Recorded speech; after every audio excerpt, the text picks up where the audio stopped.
네, 오늘 제가 여러분들하고 나눌 이야기는 한국의 독립운동이라는 주제입니다. I'm here today to speak to all of you on the independence movement in Korea, the Korean independence movement. 네, 오늘 여러분들하고 하고 싶은 이야기가 너무 많아서 주제를 너무 많이 가지고 왔는데 그중에 몇 가지만 골라서 이야기를 하도록 하겠습니다. There's so much I would like to share with you on this topic, but with regard to time, I'm afraid I will have to pick and choose from among the many topics I'd like to present on. 우선 이 한국 독립운동이라는 것이 한국인들에게 어떤 의미를 가지고 있는가를 간단하게 이야기하고, 대표적인 독립운동이 어떤 것들이 있는지 그런 이야기를 하겠습니다.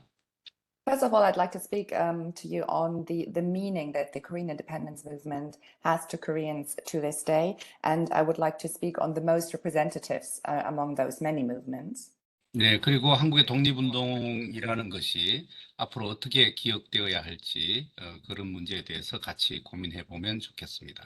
And I would also like to reflect with you on the question of how the Korean independence movement is likely to be remembered, commemorated in the future. 우선 한국이라고 하면 많은 외국인들이 떠올리는 이미지가 있습니다. 그 이미지의 가장 대표적인 것이 경제 성장이라고 생각을 합니다. To begin with, I think that when they hear the word Korea, foreigners, many foreigners, have the following associations. First of all, the association of a rapid economic growth seems to be very prominent. 그런데 또 하나 중요하게 한국을 생각할 때 같이 떠올릴 수 있는 이미지는 역시 민주화 운동이라고 할 수 있을 것 같습니다. But I think there's a further image that is very prominent in foreigners' minds when they think about Korea, and that is that of the democratic movement. 이렇게 민주화 운동은 이 권력에 대한 저항 운동인데, 한국인들은 권력에 대한 저항을 크게 두려워하지 않는 그런 특성을 가지고 있습니다. Allow me to correct myself. Not so much the democratic movement, but the democratization movement is something that's very prominent on foreigners' minds. And I think we can say that Koreans are not afraid to show resistance, to engage in resistance against the authority and against the powers, those in power. 예를 들면 유럽이나 미국 같은 곳에서 경찰이 가지고 있는 힘, 하고 한국에서 경찰의 힘을 비교를 해보면 상당히 좀 다릅니다. 한국 시민들은 경찰을 크게 두려워하지 않는 것 같아요. One interesting aspect is that when we think of the public perception of the police force, I'd like to think that in Europe and the USA as well, there's a certain fear, a certain respect regarding the police that we do not see to the same extent in Korea. 이거를 뭐 좀 길게 역사적으로 보면, 예를 들면 유럽에서는 시민혁명을 통해서 권력을 새로 만들었고, 그 권력을 지키는 무력으로서 경찰이 존재했다면, 한국에서는 근현대 시기 내내 동안 이 부당한 권력을 지키는 경찰의 역할을 했기 때문에 그 경찰 권력에 정당성을 부여하지 않는, 그러니까 그 경찰은 타도의 대상이 되는 이런 어떤 역사 과정을 겪었기 때문이라고 할 수 있습니다. I think we can see the background to this in the perception of the legitimacy of the police on the part of the population. I think that in Europe or the USA, excuse me, in Europe, we have the history of civil revolutions, and the police is an entity that then came to protect the kind of new civil power that had been achieved by those who had resisted to the authorities. Whereas in Korea, the police is to be perceived to have been on the side of those in power and to have protected those in power, and very often illegitimate power. So there is more of a perception of the police as those who lack legitimacy because they tend to side with those in power. 그것은 식민지 시기의 권력에 대한 것뿐만 아니라 식민지에서 해방된 이후에 현대사에서도 독재 권력에 대한 저항으로 이어졌기 때문에 지속되는 어떤 하나의 특징이라고 할 수 있습니다. And I think this perception of the police in Korea is not restricted to colonial times themselves. Even in the times of military dictatorships that followed, there was this kind of critical perception of the police from the part of the Korean population. 그래서 어떻게 보면 한국의 민주화 운동이라는 것은 1894년, 그러니까 100년 이전에, 100년보다 더 된 130년 전부터 시작된 민중운동 또는 시민운동의 연결선상에 있다. 이렇게도 이야기하는 사람들이 많습니다. And when we look at the Korean independence movement, there are many who point out that the history of that movement is really quite long and that it dates back to more than 130 years prior to today. 그렇기 때문에, 뭐랄까요, 한국에서의 민주화 운동, 또 현재 한국인이 가지고 있는 정체성을 이해할 때 식민지 시기의 독립운동을 빼놓고 이야기하기는 되게 어려운 그런, 것이라고 생각합니다. And personally, I think that these strong ties to the history of the independence movement are so strong that even today we cannot really speak of Koreans, of Korean identity, without taking into consideration the way that Koreans struggled with and struggled against the colonial authorities, the colonial powers. 그러면 한국 독립운동은 그러면 크게 어떤 방식으로 진행되었는지 크게 특징적으로 구분해서 몇 가지만 말씀드려 보겠습니다. Let me move on to speaking to you about some of the characteristic features of the Korean independence movement. 먼저 평화적 수단에 의한 독립운동을 이야기할 수 있습니다. First, we can highlight those within the tradition in the independence movement that try to achieve independence by peaceful means. 이것은 뭐 인도의 간디가 추구했던 평화적 시위 방식하고 비슷하다고도 할 수 있는데요. 가장 대표적인 운동이 바로 3.1 운동이라는 것입니다. We can see a certain similarity to the kind of movement that was initiated by Gandhi in India. And most representative in Korea among those movements that tried to achieve independence by peaceful means is the March 1st movement. 그리고 두 번째 큰 흐름은 무장투쟁을 통한 독립운동입니다. The second big strand in the history of the Korean independence movement is the strand that chose to engage in armed resistance. 그래서 의병투쟁이라는 것이 있고 또 군대를 조직해서 일본 군대에 맞서서 싸웠던 그런 운동들이 있다고 할 수 있습니다. And here we see, first of all, the activities of the so-called righteous armies, the struggle against Japanese dominance by these righteous armies, and then several countless other military entities, military armies that formed in resistance to the Japanese. 그리고 외교를 통한 독립을 추구했던 그런 세력 또는 운동도 있었습니다. And then there were those powers and those movements that tried to use diplomatic means in resisting Japanese occupation, Japanese colonialism.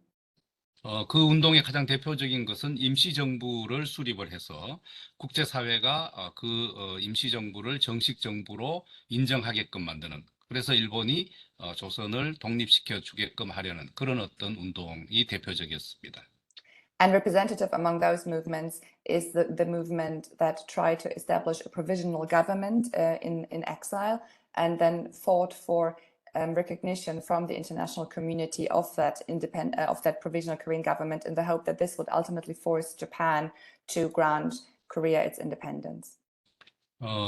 그리고 지금 제가 이제 그 준비된 이 프레젠테이션에서 생략을 하면서 이야기를 하고 있거든요. 그래서 제 프레젠테이션을 학생들에게 좀 제공을 해주시면 이렇게 직접 좀 찾아보시고 나중에 저를 만났을 때 질문을 해주시면 답변을 드리도록 그렇게 하겠습니다. 생략된 부분은. And you may have noticed that I'm actually giving this presentation by skipping many of the contents that are included in the presentation itself. So I would hope that maybe the students could receive the original of my presentation, the slides, and then I hope that we will have an opportunity to maybe discuss what I cannot do, what I can cover in this lecture, and when the students are going to come to Korea. 네, 그리고 이제 이 이야기를 할 때 몇 가지 좀 생각을 먼저 좀 해봐야 될 부분들이 있어서 그것들에 관해서 몇 개만 이야기하겠습니다. I think before we could move deeper into our topic today, there are a couple of points that we should reflect on.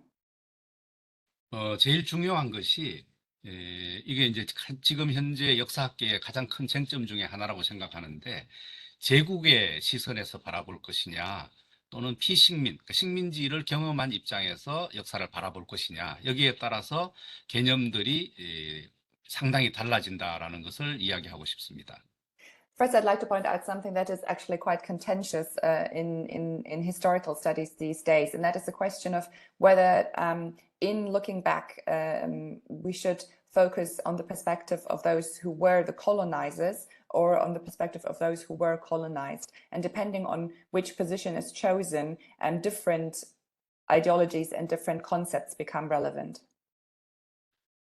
예를 들면 지금 여기 제가 한글도 써놓고 한자도 써놓고 영어도 써놨는데, 우리 마이어 선생님께서 이걸 어떻게 통역하실지 너무 궁금한데, 의거라는 한국말이 있고 한자말이 있습니다. 근데 이것을 영어로 번역하면 뭐 히어릭 히어릭 디드라든지 뭐 노블 언더테이킹 뭐 이런 식으로 번역이 되는데, 이것을 이 영어를 다시 한국말로 번역하면 절대 의거라는 말을 상상할 수가 없습니다. 네. 전 이제 선생님께서 이제 여기서 작성하신 대로 해도 될 것 같은데, 저도 이렇게 접해 놓은 적 있는 것 같은데요. And yes, first of all, the first concept you can see that I wrote it down for you in Korean letters and the Korean alphabet, but also in Chinese characters and in English. And it's a very complex term, and the professor just said he was curious to see how I would translate it, but this is actually the way that I've seen it translated predominantly. So we have 의거, which is often translated as a noble undertaking or a heroic deed in English. But I'm moving now back to the first person, the professor himself speaking. I personally think that when we try to retranslate these English translations into Korean, we do not really arrive back at the Korean term. So this is a term that is very intrinsically Korean and very difficult to translate into English. But I think this is a good basic understanding to think of this as a noble undertaking or a heroic deed. 가장 가까운 번역으로 따지자면 정의, 뭐 저스티스나 뭐 그런 용어로 이야기할 수 있겠지만, 그런 개념이 서양에는 잘 없는 것 같아요. 영어에는 그런 개념이 없습니다. So if we try to move as close as possible to the particular implications, the particular associations that the term 의거 has in Korean, maybe the notion of justice would seem like 정의, justice would seem to be very prominent. But ultimately, I think it's a term that is very hard to translate into English because the concept itself of this heroic deed, the noble undertaking, is not prominent in the European languages or consciousness. 그러니까 예를 들면 영어에서는 애국심이라든지 아니면 종교적인 순교라는 것으로 번역이 돼요. 근데 그것은 사실은 식민지를 당한 경험이 없기 때문에 그런 용어 자체가 생성이 안 됐다라고 저는 생각을 하거든요. Often when this term 의거 is translated into English, it is tied up with notions of patriotism or religious fervor, so that those who engage in these kinds of deeds had these kinds of motivations. The problem here is that there simply is no experience of colonialism in the English language or in the English tradition or in Europe that would make it possible to understand this particular kind of motivation that is actually inherent in the Korean concept. 예, 그리고 이제 그 의거라는 것을 어떻게 보면 테러 내지는 테러리즘이거든요.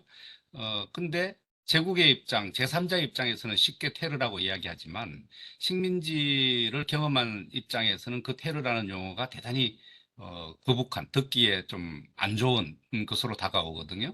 그런 차원에서 정의에 입각한 행동이라는 것을 테러라는 말로는 담을 수가 없는 것이죠.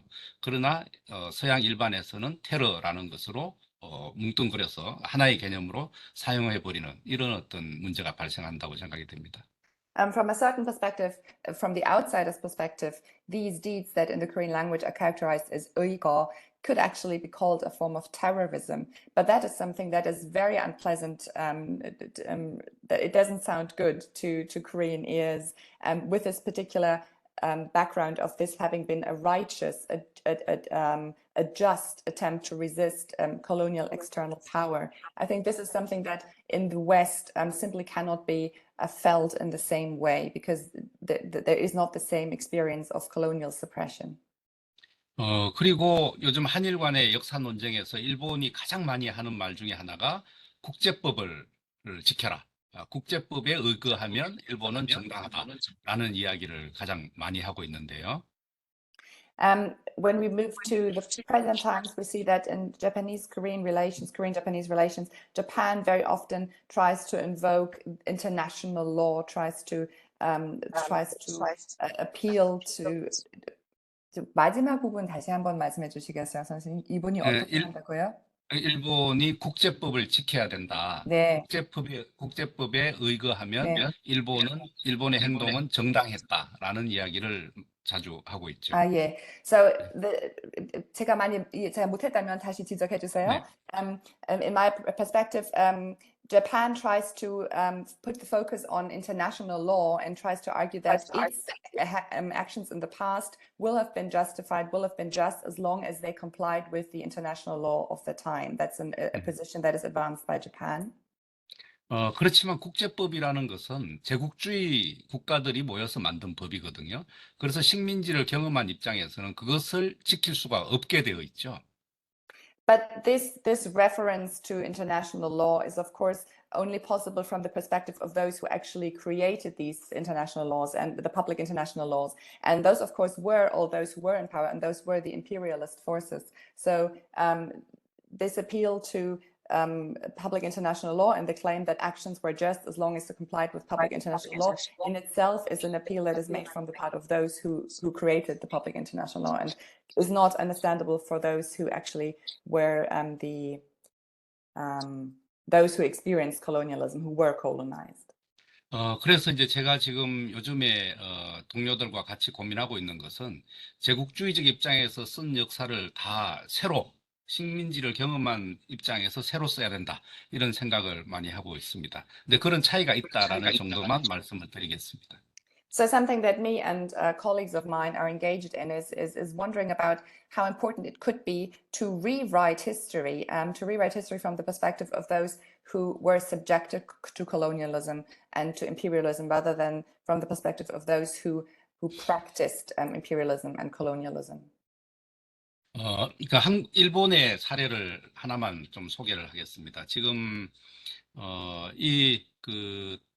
두 개의 사진이 있는데요.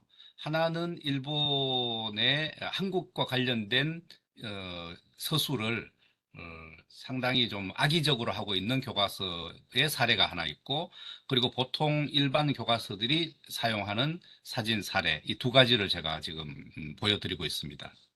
To come back to the example of Japan in particular, you can see two pictures here on the slide, both dealing with Japanese Korean history. And I'd like to say that one of them is quite malicious in the way it represents. 이거 맞아요? 그러니까 악의적이라고 하는 것은 정말 malicious인 거 맞죠, 여기 선생님? 그러니까 네, 이제 네, 한국에 대해서 예. 역사를 좀 일본의 왜곡하는. 입장에서 예. 서술하고 있는 네. 그런 교과서의 사진 하나, 그리고 보통의 사진 하나. 네네. So yes, one textbook that is being used in Japan that I would like to call that has a tendency to distort the history between Japan and Korea, and one textbook that is more widely used in Japan and more neutral, I presume, therefore. 여기에 주인공은 지금 이 턱에 특수염을 기르고 있는 이토 히로부미라는 그 한국 침략의 상징인 그런 인물입니다. And you can see the person with the beard here, and this is Ito Hirobumi, and he is, of course, one of almost sort of a symbolic figure of the Japanese colonization and suppression of Korea. 그리고 여기 화면 왼쪽에 있는 이 꼬마 아이는 한국의 마지막 황태자인데 도쿄에 붙잡혀 가 있는 상태에서 이토 히로부미하고 같이 사진을 찍은 장면입니다. And on the left, the child that you can see here is the last emperor of Korea, and this is actually a situation where he has already been captured and dragged to Japan, and he appears together in this picture with Ito Hirobumi. 그리고 오른쪽 사진의 여인들은 당시에 조선의 고위 관료들의 부인들입니다. 그들과 함께 이토 히로부미가 사진을 찍은 것이죠. And on the right, you see a picture of Ito Hirobumi with the Korean wives of Korean high-ranking officials. 그, 이 두 사진 중에, 나쁜 교과서는 어느 쪽일까요? Let me put this question to you. Which of these two pictures would you say is from the bad textbook? 이 답변을 들을 방법은 없나요? 혹시 뭐 학생들 중에 마이크로 말을 할 수 있거나 이러진 않나요? Is there a possibility maybe to get to hear some answers from the students? Can we turn their mics on? 네, 여기 채팅장에서는 일본인 거, 왼쪽 왼쪽. 사진인 것 같습니다라는 의견이 있네요. 훌륭합니다. 정답인데요. 왜 그러냐 하면, 이거는 군복을 입은 이토 히로부미가 조선의 마지막 황태자에게 자신들의 의복인 기모노를 입히고, 있는 그런 사진인데요. 그러니까 무슨 얘기냐 하면 무력으로 조선을 일본화시키고 있다라는 것을 보여주는 거예요. 무력. Yes, 아, that is the right answer. Very well done. Because if we look closely, we can see that Hirobumi is wearing a military uniform, and that the last Korean emperor has actually been put into the traditional Japanese attire. I have to correct myself. It was not the last emperor, but the last crown prince. Oh yes, 황태자라고 하셨죠. 네, 죄송합니다. 네네네. So yes, earlier also it was not the emperor, but the crown prince. This picture symbolizes how Japan came to dominate Korea by military means. 무력으로 하셨죠, 선생님? 네네네. 맞습니다. 네.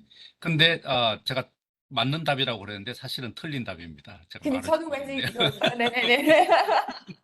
Actually, it turns out I have to correct myself.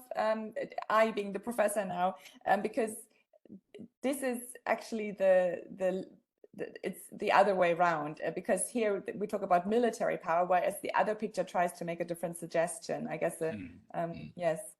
근데 이것은 이제 일본의 강제성을 드러냈기 때문에 이것은 잘못된 일이다라는 것을 상징하는 사진이고요.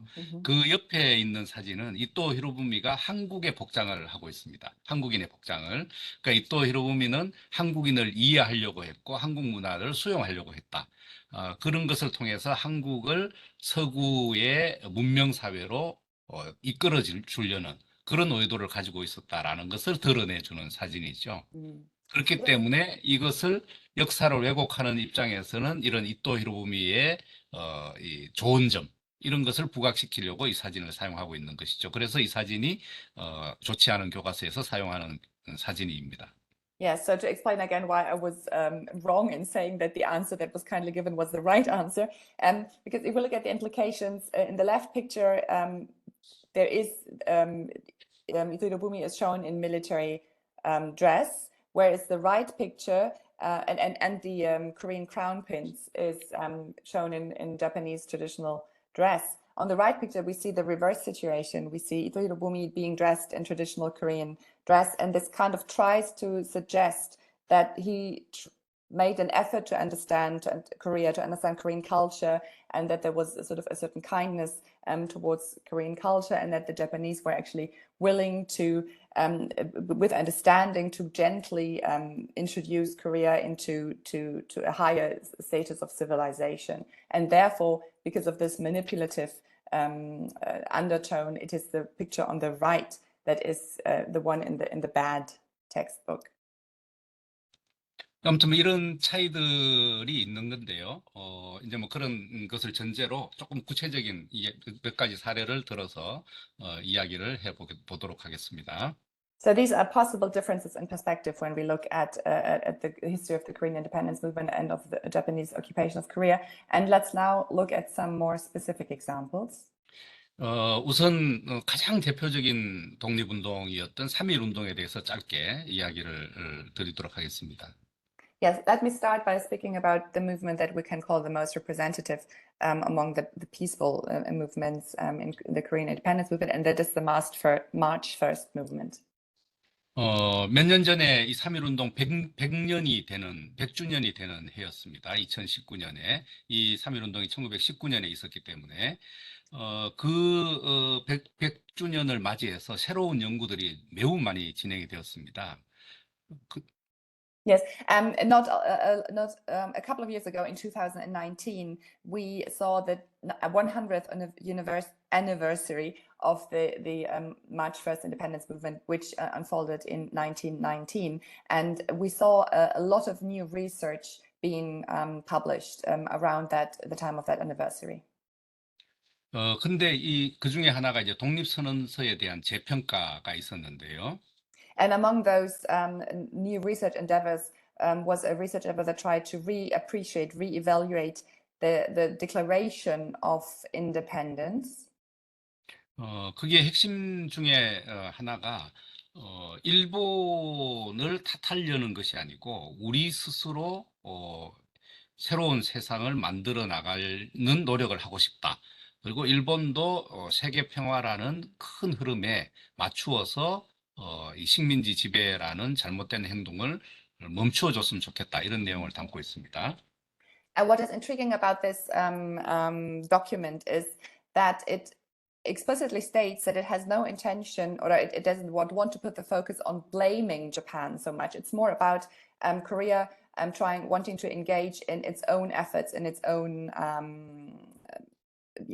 efforts to build its own future. And actually, this document even expresses the hope that Japan too will join the more peaceful current and will turn its back on colonialist tendencies, colonialist intentions, and will become part of the international peaceful community.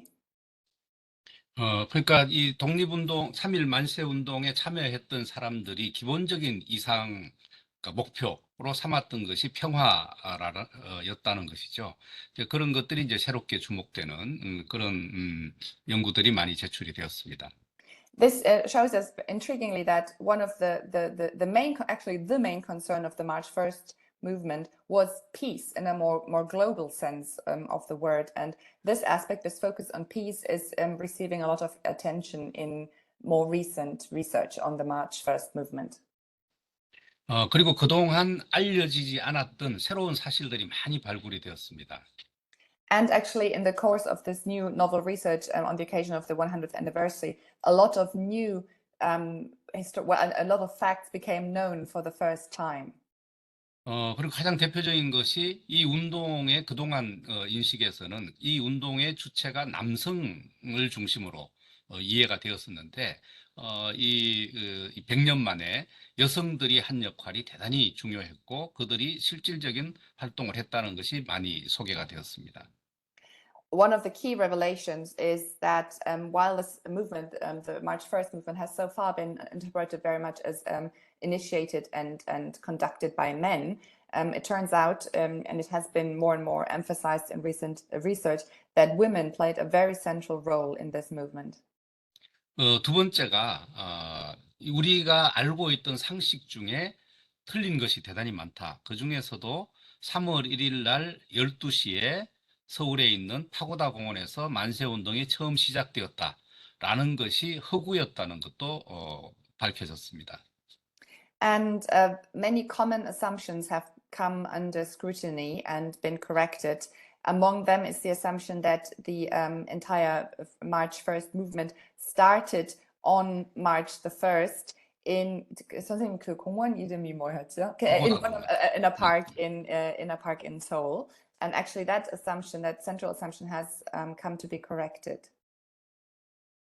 네, 근데 우리는 그것을 노래로도 불렀거든요. 맨날 노래로, 김인현 3월 1일 12시에 만세를 불렀다. 이렇게 노래도 불렀었는데, 그 노래가 틀렸던 것이죠. 근데 그 틀린 이유가 왜 그렇게 할 수밖에 없었냐 하면, 제일 먼저 만세 시위가 있었던 곳은, 노스 코리아의 평양이었습니다.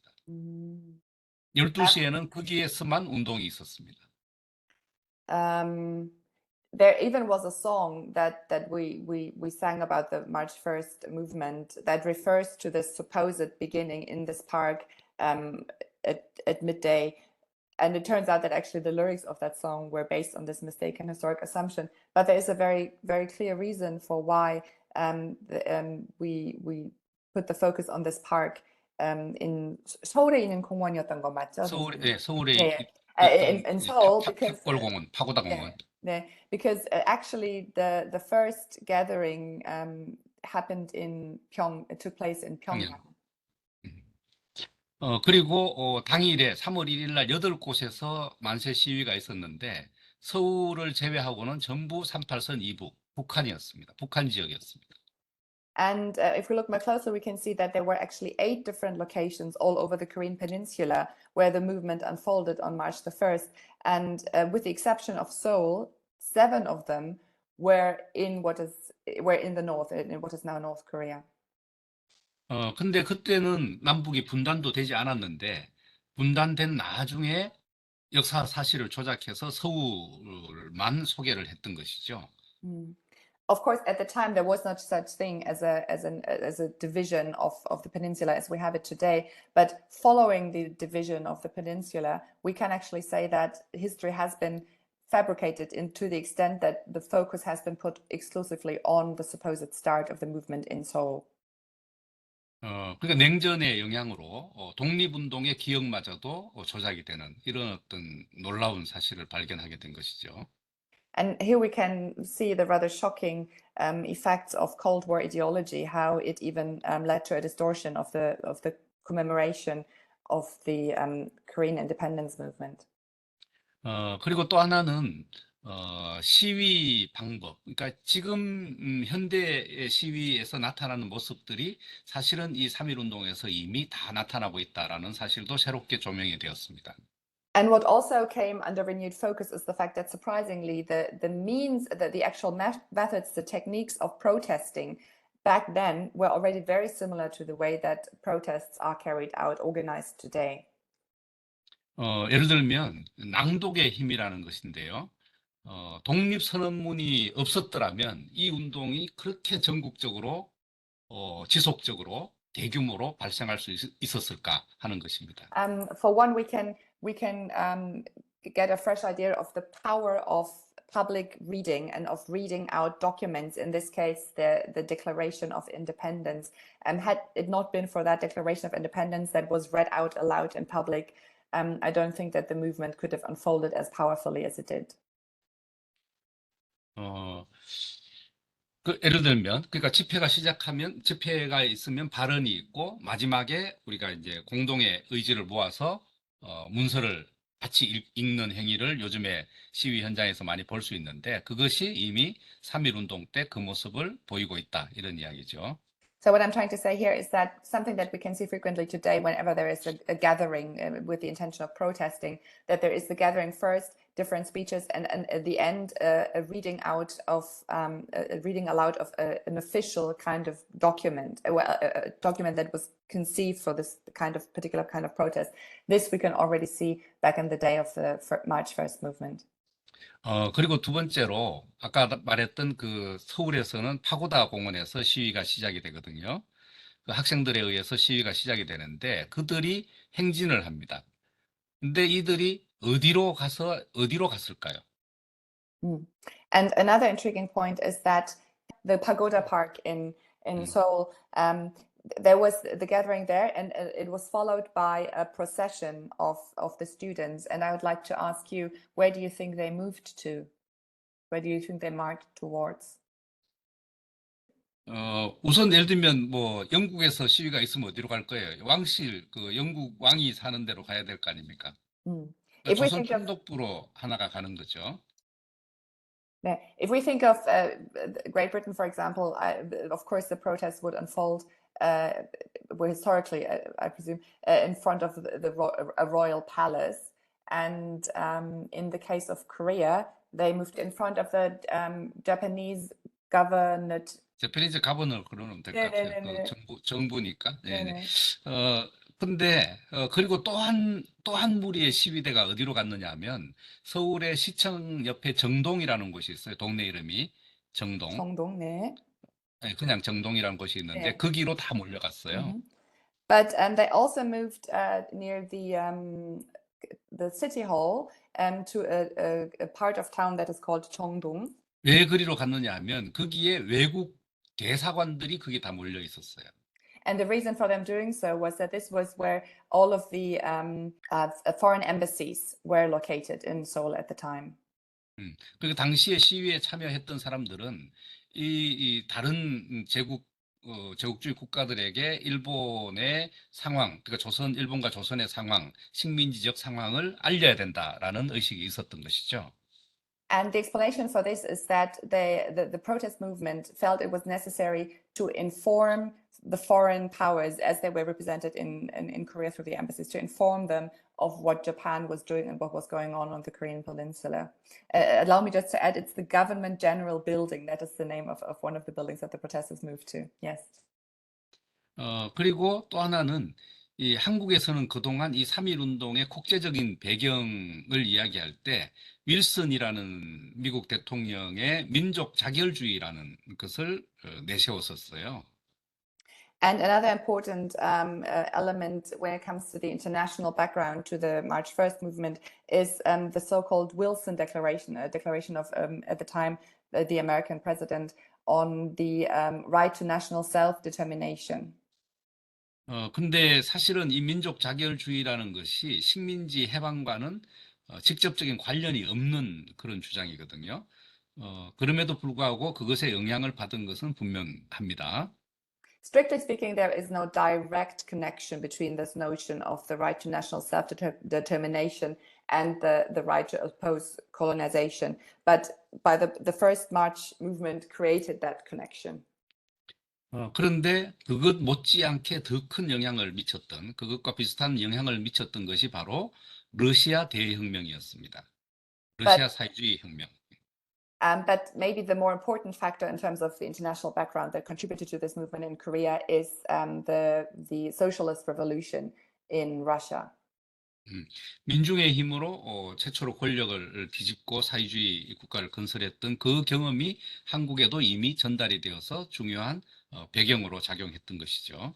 That popular power, popular revolution was able to create this form of new socialist state was something that was known in Korea and left a big impression.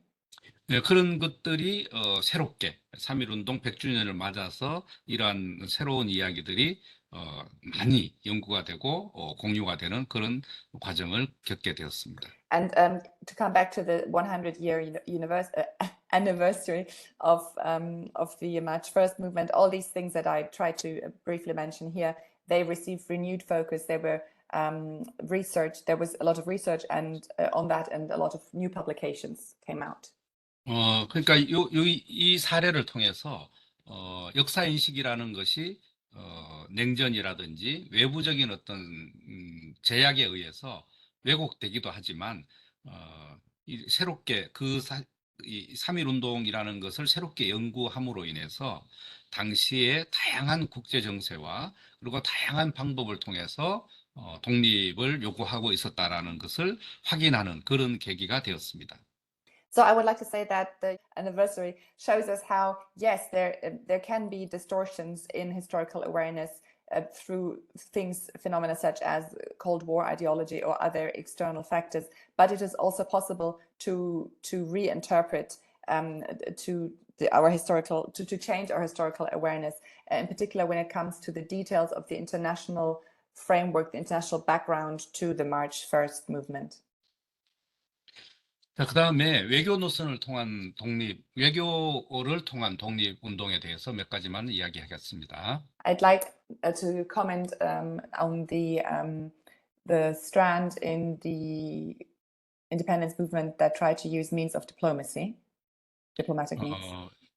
3.1 운동이 끝나고 나서 한국인 지도자들 중에 상당수가 우리에게 정부가 필요하다라는 생각을 하게 됩니다. Following the March 1st movement, many of the Korean leaders at the time became aware of the importance of creating a Korean government. 그래서 사실은 지금 이제 널리 알려지기는 대한민국 임시정부가 한 개가 존재한 것으로 알려져 있지만 실제로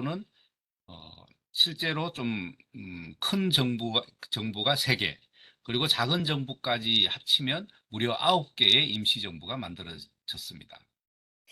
We tend to speak of one provisional government, Korean government, but it's when we look closer, there were actually up to three bigger provisional governments, and when we take into account the smaller ones, we can speak of a total number of 9 provisional Korean governments at the time. 그런데 임시정부가 1919년에 만들어져서 1945년 해방 때까지 활동을 했죠. 그런데 그 사이에 꾸준하게 예를 들면 이 강대국 그 제국들에게 정부로 인정해 달라는 노력을 진행을 했습니다. The most representative, the biggest and most commonly known provisional government was formed in 1919 and was active, continuously active until the 1945, the end of the war and Korean liberation. And we can see that there was a consistent effort in particular to gain recognition from the international community, recognition for this government. 그런데 안타깝게도 전 세계 국가 중에 단 한 나라도 이 대한민국 임시정부를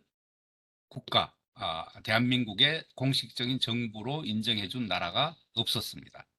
Unfortunately, there was not a single government all over in all of the world that actually officially recognized the provisional government as the official government of Korea. 오로지 중국 정부가 독립운동을 지원하는 그런 정도에 그쳤습니다. The maximum that was achieved was that the Chinese government supported the provisional government, but even there was no official recognition as the official government of Korea. 심지어 중국 정부가 임시정부를 인정하려고 했을 때 미국이 못하게 그것을 막은 사실도 있습니다. The Chinese government did attempt to officially recognize one of the provisional governments, but that was then they were hindered to do so by the United States. 그만큼 당시에는 이 식민지 국가의 독립이라는 것을 여러 제국주의 국가들이 인정할 이유가 전혀 없었던 것이죠. It shows us that the various imperialist nations at the time had no interest in recognizing the independence of colonialized states. 일본과의 외교 관계가 훨씬 중요하기 때문에 일본과 싸우고 있는 대한민국 임시정부를 인정해 준다는 것은 거의 불가능한 일이었다고 이야기할 수 있는 것이죠. It was almost impossible, or actually impossible, for to recognize the Korean state, a Korean government in its attempts to fight against the colonial Japanese oppressor, because to these other nations, the diplomatic relations with Japan were almost always more important. 그리고 이제 한국의 초대 대통령, 첫 번째 대통령이었던 이승만이라는 사람이 있는데요. And when we look at Lee Seung-man, the first president of the Republic of Korea, 당시에 임시정부의 대통령이기도 했습니다. then we can see that he was actually also the president of the biggest provisional government at the time. 네, 이분은 미국에서 주로 활동을 했는데 미국 정부에 대한민국 국민을 한다는 것을 내세워서 일본을 대신해서 미국이 한국을 위임 통치했으면 좋겠다라는 위임 청원을 내기도 했습니다. Before he became president of the Republic of Korea, he had been active in the United States. So he had previously lobbied for a notion where the United States would have some sort of mandatory rule over Korea in the place of Japan. 그만큼 이제 이승만의 입장에서는 일본보다는 미국이 훨씬 더 민주적이고 미국은 언젠가 한국을 독립국가로 만들어 줄 것이다 이런 생각을 했던 것이죠. And I think the background to this is that compared to Japan, the US seemed to appeared more democratic to Lee Seung-man, and that he probably entertained the hope that eventually this provisional rule, this provisional mandate over Korea would develop into Korean independence if the Americans were given power over Korea. 근데 이 이승만의 이런 생각은 미국이라는 국가가 이미 필리핀 같은 나라를 식민지로 가지고 있던 제국주의 국가였다라는 것을 이제 간과하고 있는 것이죠. 미처 생각을 못하고 있었던 것이죠.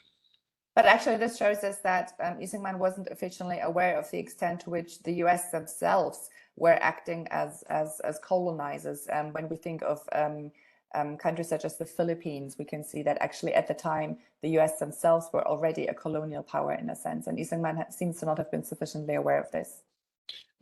그래서 결국 다른 이유도 더해져서 이승만은 대한민국 임시정부 대통령직에서 탄핵당하게 됩니다.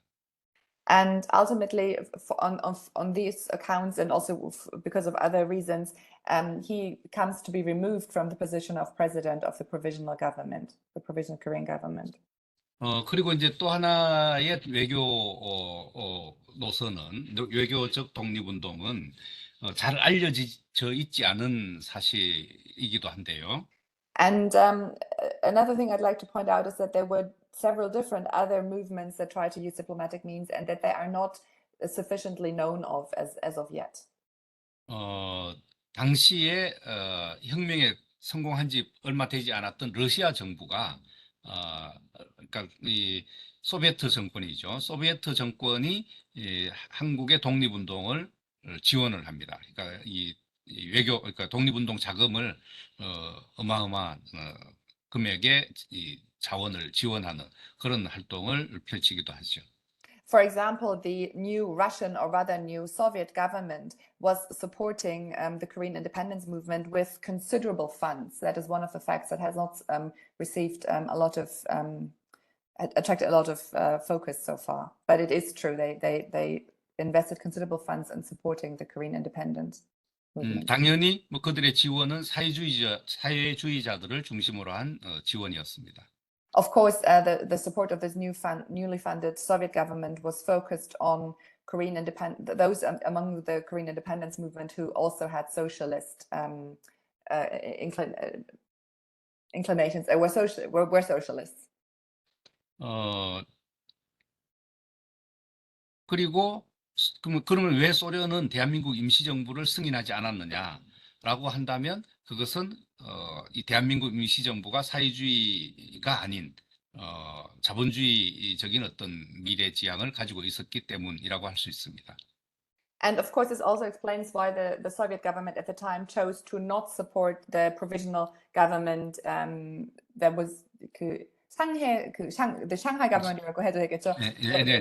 The one that was originally in Shanghai, because that government had a capitalist convictions rather than socialist convictions. 그리고 이제 그 마지막으로 소개해드릴 것이 이제 무장투쟁을 통한 독립운동인데요. And lastly, allow me to speak on those strands in the independence movement that chose armed resistance. 아까 제가 강의 초반에 이야기했던 것 중에 의열투쟁이라는 게 있었습니다. 그런 투쟁을 하다가 그것을 군대로 만든 것이 대한민국 임시정부에서 군대로 만든 것이 바로 광복군이라는 것이 있습니다.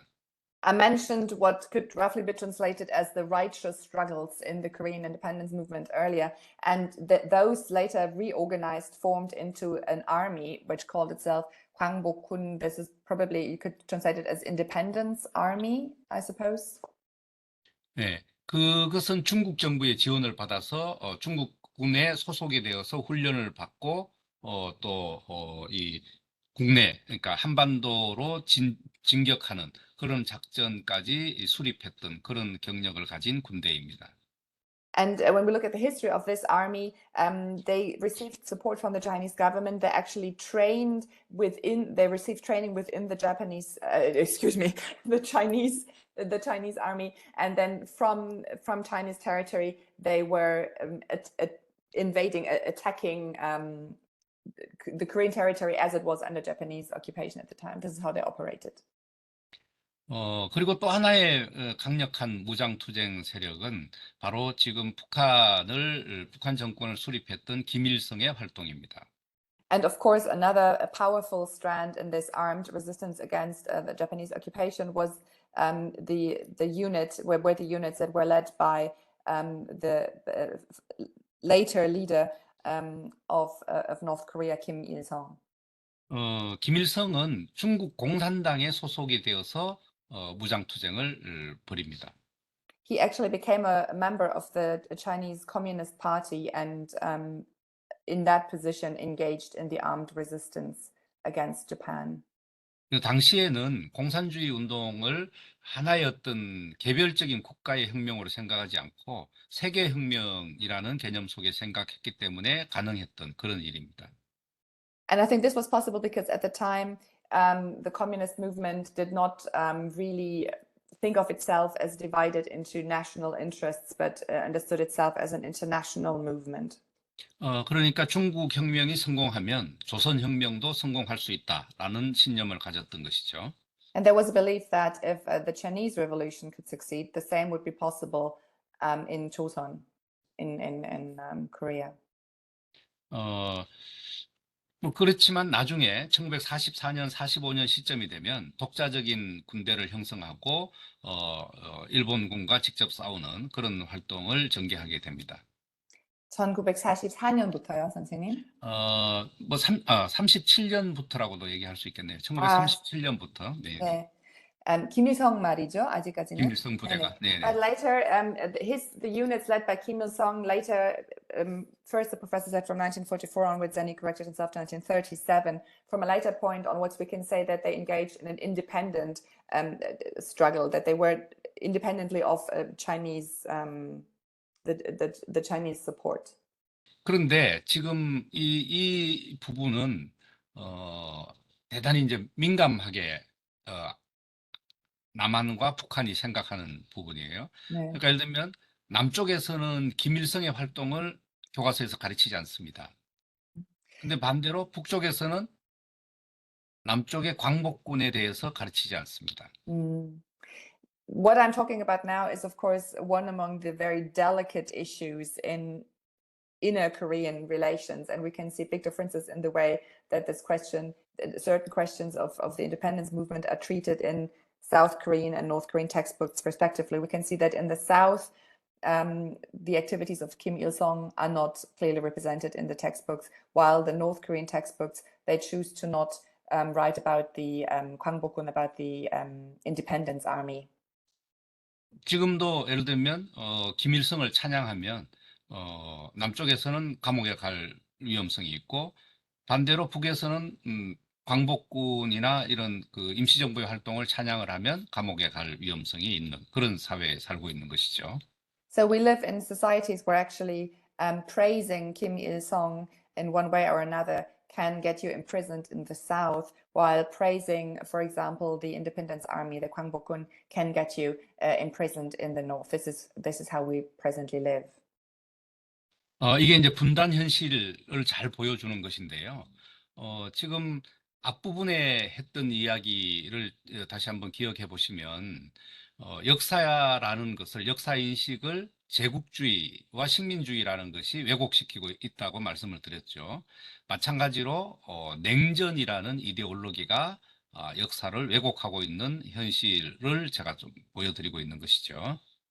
What I mentioned about textbooks in North and South Korea is just another example for the realities of the division on our peninsula. And to look back on what I talked to you about today, when we look at our understanding of history and at our awareness of history, can see that there were distortions on account of imperialist or colonialist ideologies, but there also were distortions on account of the Cold War ideology.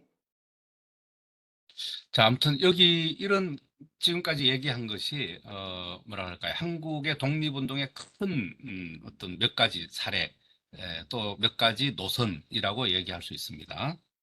So I talked to you about a few examples, a few specific examples for the Korean independence movement and also the different kinds of ideologies and tensions, the strands within that movement. 이제 지금부터는 좀 이 독립운동을 어떻게 기억해야 될 것인가. 물론 지금 이미 정답이라 그럴까? 저희 생각은 이야기한 것이나 마찬가지인데요. 예를 들면 제국주의라든지 식민주의 또는 이런 냉전 이데올로기에 영향을 받지 않는 그런 어떤 인식으로 독립운동을 생각해야 된다라는 말씀을 드린 것이나 마찬가지입니다.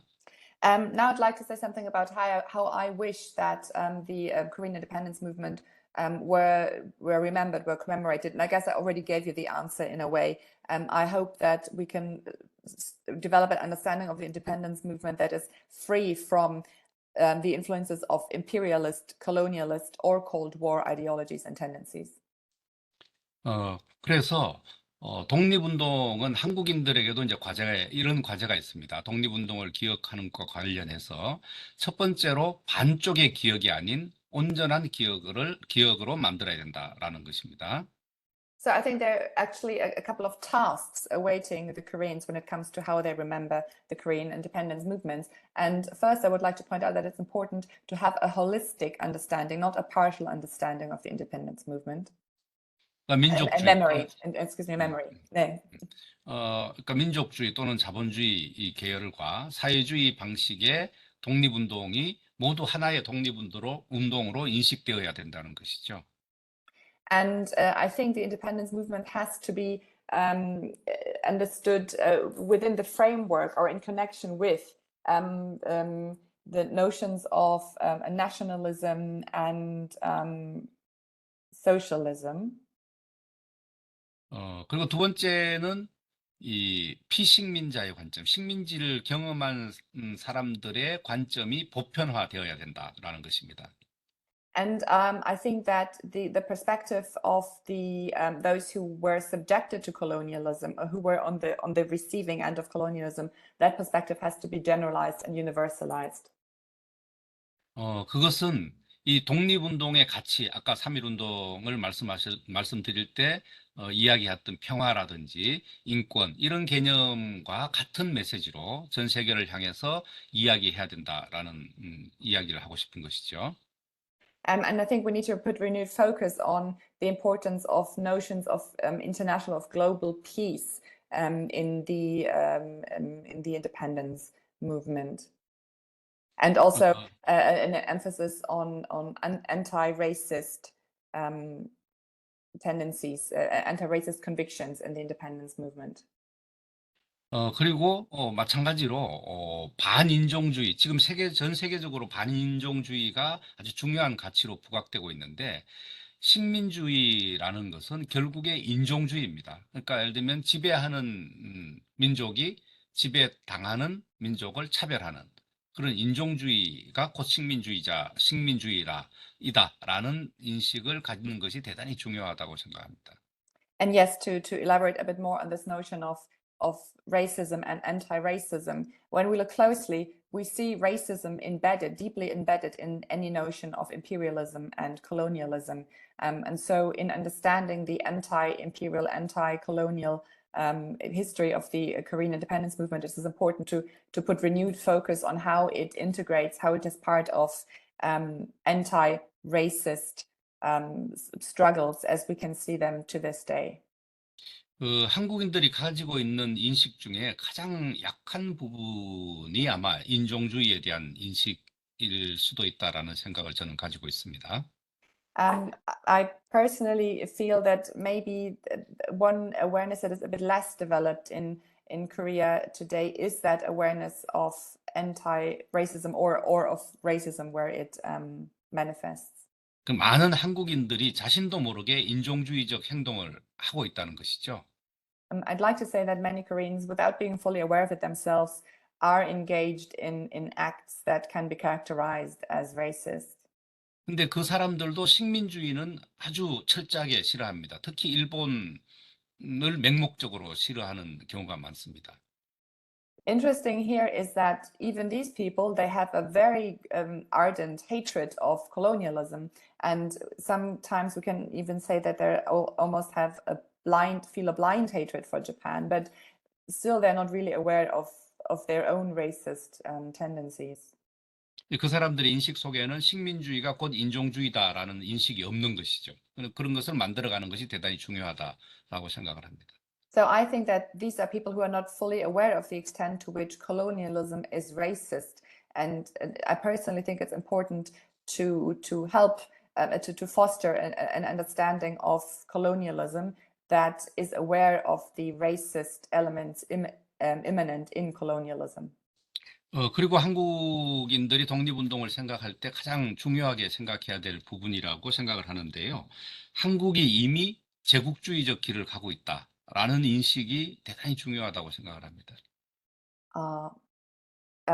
Another thing that I feel is important to make Koreans aware of when it comes to their understanding of the Korean independence movement in the past is that Korea today is actually itself a state, the South, I presume, that is already itself on a path of imperialism. 그러니까 예를 들면 우리가 막 경제적으로 부강해지고 지금 세계 10위권 내지 뭐 12위를 왔다 갔다 하는 그런 정도의 경제 대국이 되었다는 자신감이 너무 넘쳐서 우리가 우리보다 좀 경제적으로 부족한 나라들에 대해서 어떤 일을 하고 있는지 이런 거에 대한 인식이 거의 없는 거죠. 그 제국주의 시대에도 제국주의 일반의 국민들이 그런 경향을 보였던 것이죠. Particularly when it comes to the pride that Koreans feel in their economic success, and in how they are either amongst the 11th or 12th most economically powerful country in the world, and the perception that they have of other less economically successful countries. That is something that I think is problematic and that I feel has slight imperialist tendencies. 예를 들면 한국이 지금 세계 5위의 무기 수출국입니다. Also, I'd like to point out that Korea is in international rankings ranking at number 5 when it comes to the export of weapons. 우리가 판 무기 때문에 사람이 죽는다는 생각을 하기보다 무기를 많이 팔아서 너무 좋다 이런 생각을 하는 게 보통이거든요. But it seems that the general understanding of this is that it is something to be welcomed that we are so successful in exporting weapons. And I think there's less of an awareness of how this actually contributes to many people dying. 식민지를 경험한 우리로서는 그런 생각을 가지면 안 된다고 생각을 하는데 얼마 전까지만 해도 그런 사실은 비밀이었어요. 근데 최근에는 뉴스에 아주 단골 손님이에요. 뉴스에 자주 나와요. 그만큼 이제 그런 이야기를 해도 아무렇지도 않은 거예요, 사람들이. 무감각해진 거죠. Given our own history of colonial suppression and suffering, I think we should not have this sense of pride in exporting weapons so successfully. But actually, this has been almost treated secretively. That there was not a lot of information on the amount of export of weapons from the part of Korea. But recently, it has become a topic that features prominently in the news. 이거 맞아요? 요즘에는 뉴스에서 많이 등장하다는 네. 그러니까 이게 그 한국의 독립운동이라는 것이 한국만의 운동이 아니다라는 것을 그리고 인종주의와 관련돼 있다는 것을 세계적인 사례를 조금 소개를 하고 싶습니다. I also like to emphasize how it's important to understand the Korean independence movement within the context of global other independence movements. 그리고 반인종주의 운동하고도 같은 것이다라는 인식이 중요하다. And I would like to stress again that it's important to understand the Korean independence movement also as a movement against racism. 우선 하나 소개할게요. 그 러일 전쟁 때 미국의 대통령이 루즈벨트라는 사람이었거든요. 근데 그 루즈벨트가 러일 전쟁을 중재했다는 이유로 노벨 평화상을 받습니다. I would like to refer to the example of the role of President Roosevelt in the termination of the Russia-Japanese war. And he has actually been credited with terminating the war, and he has received the Nobel Peace Prize for his role in terminating the war. 근데 이 러일 전쟁을 통해서 일본이 조선을 식민 지배하는 것이 확정이 됐습니다. But actually, it was this very war, the Russian-Japanese war, that consolidated Japanese colonial rule over Korea. 그리고 미국은 당시에 일본과의 비밀 협상을 통해서 조선이 일본의 식민지가 되는 것을 수용을 했습니다. 그 대신 미국이 필리핀을 식민지로 삼는 것에 대해서 일본이 양해를 했죠. And if we look at the behind story, we can actually see that Japan and the US entered into a secret agreement at the time, which involved the US actually condoning Japanese rule over Korea in exchange for Japan agreeing to the American occupation of the Philippines. 그러니까 결국 노벨 평화상이라는 것이 제국 간의 평화를 유지하면 주는 그런 상이었던 것이죠.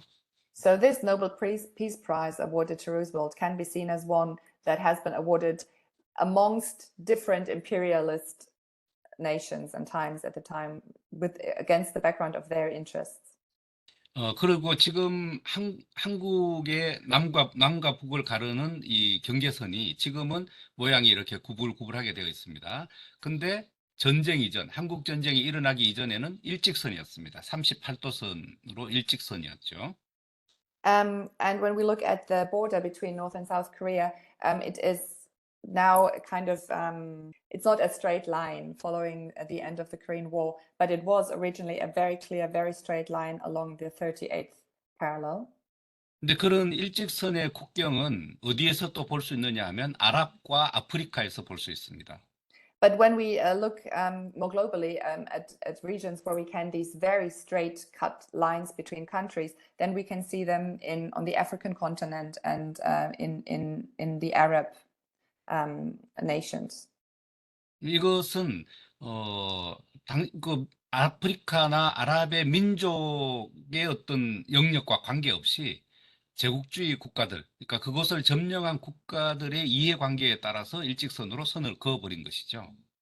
And this shows us that these kinds of very straight geometrical national borders, they actually are borders that were drawn by the imperialist powers of the time without any regard for the actual ethnic and ethnic setup and ethnic relations in these countries, 혹시 regions of the world.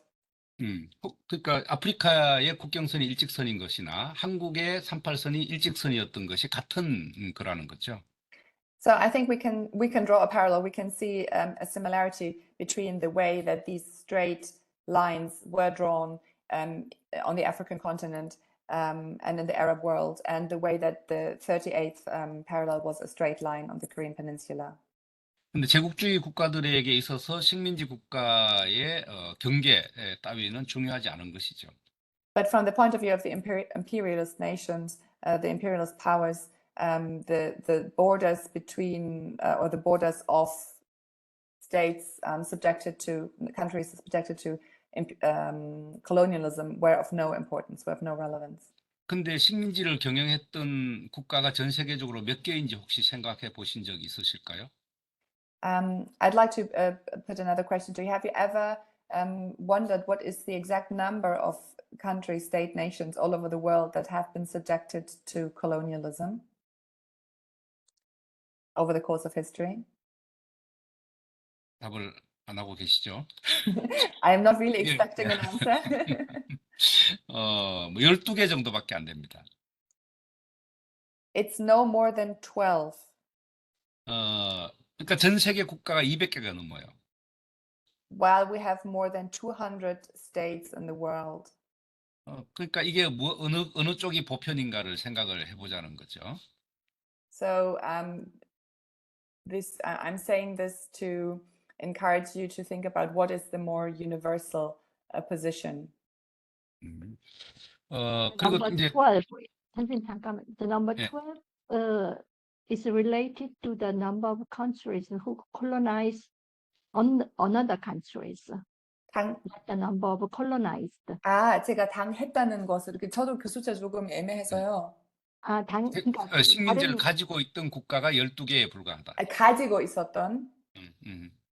그냥 다른 나라를 식민지화해 버렸던 그런 나라. 네네네. 제국주의 국가가. Yes. There was a very dramatic and important misunderstanding just now. It's not that 12 countries have become the victims of colonialism, but 12 countries were the perpetrators of colonialism. So 12 among 200 states have acted as colonizers. 그리고 이제 벌써 시간이 다 돼가네요. 빨리 해야 되겠네요. 이 세계적으로 2020년에 5월 달에 미국 미네소타에서 흑인 한 명이 백인 경찰에 의해서 죽임을 당했죠. 그 이후에 블랙 라이브스 매터라는 이 전 세계적인 반인종주의 운동이 벌어졌습니다.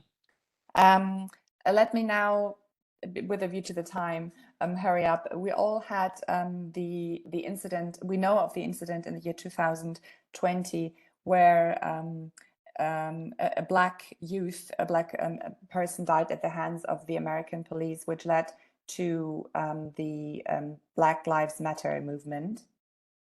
근데 지금 이 사진에 이 여대생으로 보이는 사람들이 밟고 있는 동상의 주인공이 누구일까요? Who is the person? Well, who is this? You can see two female students who are putting their feet on a statue, and I would like to ask you, who is the person represented in that statue? 그 흑인이 죽는 사건이 발생했던 미네소타 의사당 앞에 있던 콜럼부스의 동상입니다. This is a statue of Christopher Columbus. 비슷한 사건이 또 있는데요. 지금 2020년, 그러니까 이게 5월 달에 미국에서 이 BLM 운동이 시작이 됐고, 그 직후에 며칠 만에 콜럼부스의 동상이 끌어내려져서 발에 밟혔어요. 그리고 한 달 후에 영국의 브리스톨에서 에드워드 콜스톤의 동상이 밧줄에 묶여서 길거리에 끌려다니다가 강물에 빠졌어요. So we have the start of the Black Lives Matter movement in the US in May of the year 2020. And as I told you, it included tearing down and trampling on a statue of Christopher Columbus that had been erected in Minnesota before. And then later, 1 month later, 6월 맞아요. We can see in England, in Bristol, in England, how a statue of Edward Colston is torn down, dragged through the streets, and then thrown into the river. 이 콜스턴은 당시에 대단한 무역상이었고 자기가 번 돈을 이 브리스톨을 위해서 엄청나게 기부를 해서 시에서는 엄청난 영웅으로 추앙받던 사람이죠. 그 사람을 이름을 딴 도로도 있고 건물도 있고 뭐 여러 가지 그런 어떤 사람이었습니다. Colston had been a very successful businessman in the history of Bristol, and he has contributed financially to many aspects of city life. And there are roads that are named after him. So he was a central figure in the history of the city of Bristol. 그러니까 이 반인종주의 운동을 하는 사람들 입장에서는 이 콜럼버스나 이런 콜스턴이나 이런 노예 무역을 했던 원흉들 그 사람들이 바로 인종주의를 시작했던 자들이라고 이제 규정을 하는 것이죠. So the activists engaged in these movements that we see unfolding in the year 2000, they obviously had an awareness, an anti-racist awareness, and they had an awareness of how historical figures such as Columbus and Colston had based their trade success on slavery. 그리고 2021년에는 캐나다에서 또 놀라운 일이 발생을 합니다. 캐나다를 정복했던 정복자들이 원주민들을 기독교인을 만들겠다는 목적을 가지고 그 기독교인들의 자녀들을 기숙사에 감금을 하고 기독교 교육을 시켰어요. We see something very interesting also unfolding in the year 2021. The historical background to this is that those who colonized what is now Canada also had a policy of taking the children of First Nations, of Native Americans, Native Canadians, and taking them away from their families, putting them in schools, in dormitories, all of this under the pretense of Christianizing and educating them. 근데 그런 기숙 학교들을 21년에 발굴을 하기 시작했죠. 왜냐하면 억울하게 죽은 아동들이 있다라는 그 소식 때문에. 근데 그 발굴을 해서 발견해낸 유해가 무려 1,000명이 넘습니다. In 2029, the discovery was the history of these boarding schools, the schools with dormitories, became publicly known, and in particular, there were excavations that proved that many of these children actually came to die, faced their death in the course of thus being forcibly taken away from their families, and a number of roughly 1,000 mortal remains of such children were excavated. 그래서 억울하게 이제 고문당하고 학대당해서 죽은 아동들이죠. 근데 전 세계적으로 이런 일들이 지금 확산되고 있습니다. 예를 들면 뉴질랜드라든지, 그러니까 프랑스령 폴리네시아라든지 다양한 곳에서 원주민 운동들이 일어나고 있죠. These were children who died as a consequence of torture, of other forms of physical violence, and similar historic examples are becoming more widely known and more discussed all over the world, be it in New Zealand, be it in Polynesia. So the violence perpetrated against the indigenous populations in these countries is becoming more and more a focus of historical debate and discussion. 이런 일들이 다 인종주의에 기반한 식민주의라는 것이죠. And all of these are examples of how colonialism has its footing in racism.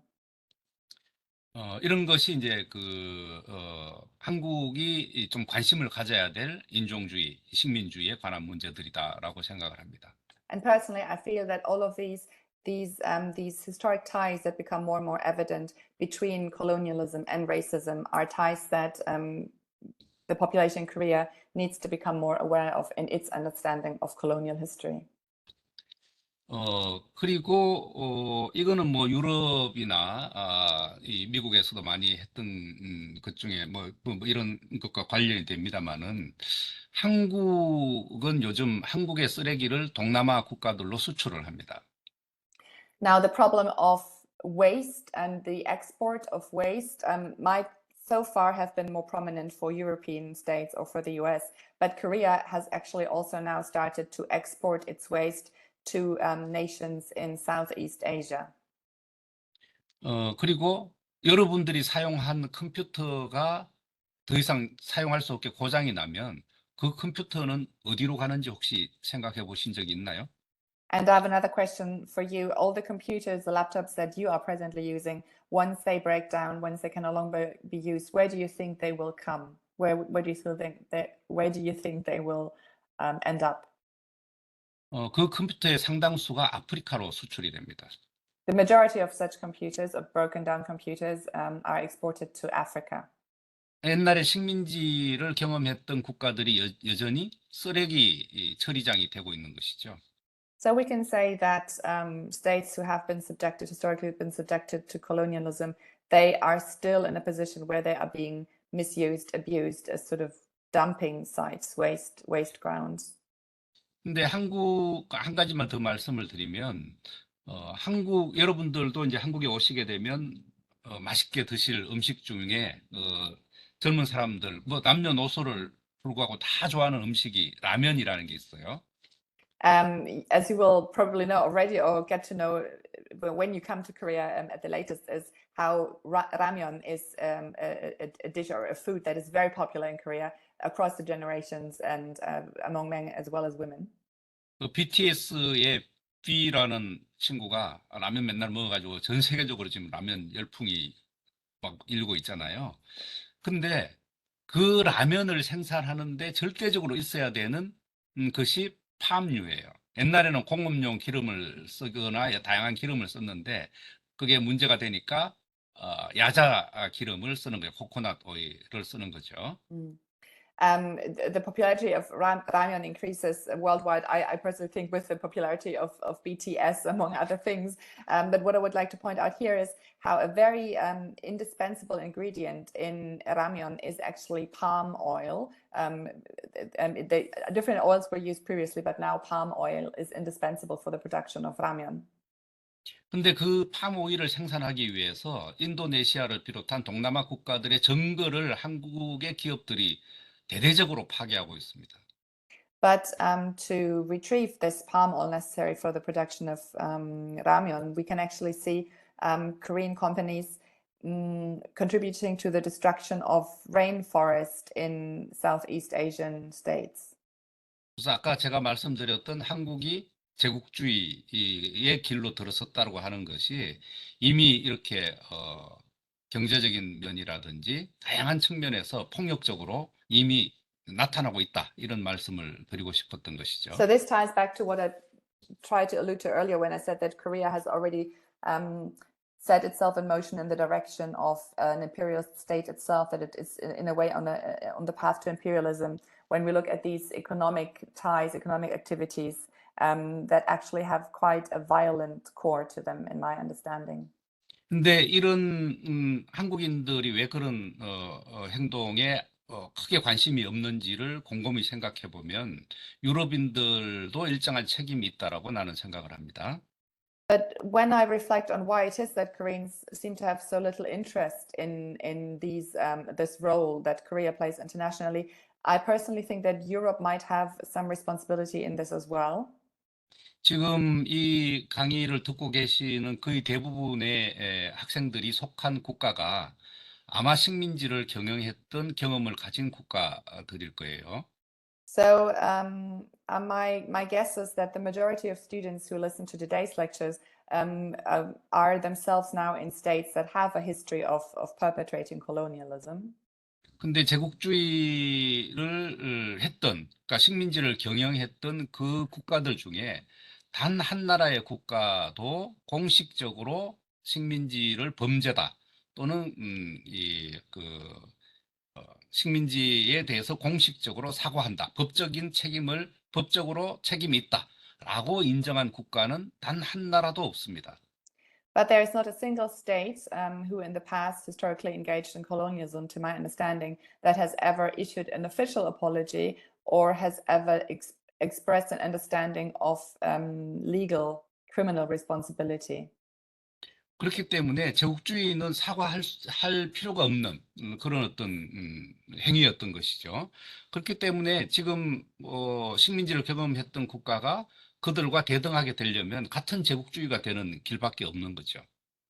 And because of this history of the states who were perpetrators of colonialism not having issued the kind of official apologies that I tried to describe earlier, those who now try to, in many ways, move on to a similar level than such states, they come to just imitate the actions of such states. 제가 조금 과격하게 이야기를 하면 한국의 독립운동은 이제는 일본을 대상으로 하는 것이 아니라 전 세계의 제국주의 국가들을 대상으로 계속되어야 된다라는 주장을 하고 싶습니다. To make sort of a drastic comment, to make a bold statement, I would like to argue that now the understanding of the Korean independence movement and of what independence means in Korea has to move from only seeing Japan as the adversary against which the movement is directed, and has to move towards a more global understanding of independence as something that has to be defended against any form of imperialism, as it shows even to this day. 네, 저의 이런 과격한 발언에 대해서 반발을 하시거나 질문을 하실 분들 말씀해 주시면 고맙겠습니다. I'm aware of the fact that this is a rather bold and rather extreme statement, and I would like to welcome any critical comments.